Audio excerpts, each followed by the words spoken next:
So guys 19th of March को जो आपका 12th इकोनॉमिक्स का एग्जाम है उसके अंदर से आईडी बुक से सबसे इंपॉर्टेंट क्वेश्चन चैप्टर वाइज, अगर हम चैप्टर 1 की बात करें उसके अंदर सबसे इंपॉर्टेंट क्वेश्चन सबसे पहला आता है आपका एग्रीकल्चर सेक्टर की condition on the eve of independence. Second question is foreign trade under British rule and third question is positive contributions made by British. अगर हम चैप्टर 2 पे मूव ऑन करें तो चैप्टर 2 में सबसे पहला important question is need and type of agriculture sector reforms. Second important question is your industry policy resolution 1956। Third important question पे अगर हम मूव ऑन करें तो वो है ऑब्जेक्टिव या goals of planning in India.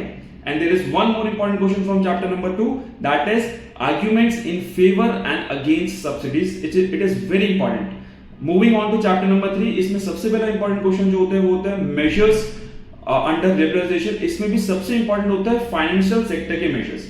Second जो इंपॉर्टेंट क्वेश्चन होता है वो होता है critical appraisal of LPG.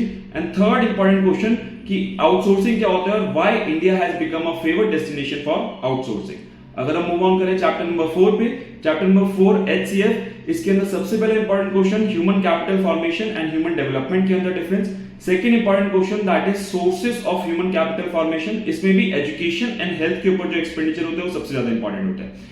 Third important question problems under HCF, human capital formation में क्या प्रॉब्लम्स फेस करनी पड़ती है हमारी गवर्नमेंट को। अगर हम मूव ऑन करें तो next chapter that is rural development. Rural development में सबसे पहला important question is steps taken by government to develop rural markets. And second important question is benefits and drawbacks of organic farming. अगर हम move on करें तो chapter number 6 that is employment. Employment में एक question short data based आता है जिसमें आपको डेटा को एनालाइज करना होता है, और second question steps taken by government to tackle the situation of unemployment in India. इसमें आप डायरेक्ट एम्प्लॉयमेंट कैसे प्रोवाइड करते हैं गवर्नमेंट और इनडायरेक्ट कैसे एम्प्लॉयमेंट प्रोवाइड करते हैं, दोनों चीजें आप एक्सप्लेन करूंगी। अगर हम मूव ऑन करें तो chapter number 7 that is sustainable development and environment. इसके अंदर से एक आपका केस स्टडी बेस्ड क्वेश्चन इस साल आने के चांसेस बहुत ज्यादा है। सेकंड आपका सस्टेनेबल डेवलपमेंट की क्या प्रैक्टिसेस गवर्नमेंट फॉलो करती है, हमारी कंट्री क्या प्रैक्टिसेस फॉलो करती है।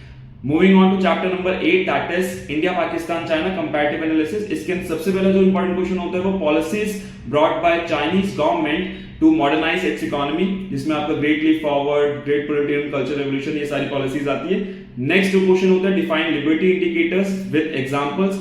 एंड थर्ड जो क्वेश्चन होता है that is similarities in development strategies of India and Pakistan. तो ये शॉर्ट क्वेश्चन है बच्चों, इन क्वेश्चंस को छोड़ के बिल्कुल भी मत जाना।